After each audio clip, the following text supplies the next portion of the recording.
যেটা তা না, সেকেন্ড প্রাইজ আর ফার্স্ট প্রাইজ দুইটার সাথে ক্রেস্টের সাথে গিফট আছে। ওকে, ক্রেস্টও আছে, গিফটও আছে। এটা কারণ আমি এই জিনিসগুলো যারা পেয়েছে সেকেন্ড আর ফার্স্ট, তারা হচ্ছে খুবই খুবই খুবই পোটেনশিয়াল কোচিং আসার বিষয়ে। তারা কোনো দিনই কোচিং এ চায় না, কোনো দিনই কখনোই না। ওকে, তাহলে সেকেন্ড প্রাইজ পূজা রানী। কখনোই কোচিং এ যায় না, খুব কম। দাঁড়াও, যেও না, গিফট আছে তো।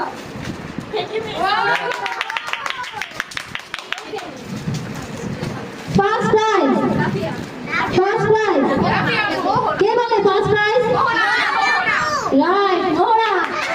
মোহরা ও কখনোই কোচিং এ যায় না, ওরা একদিন অ্যাবসেন্ট নেই, একদিনও না। এটা নিচে ওরা দাও।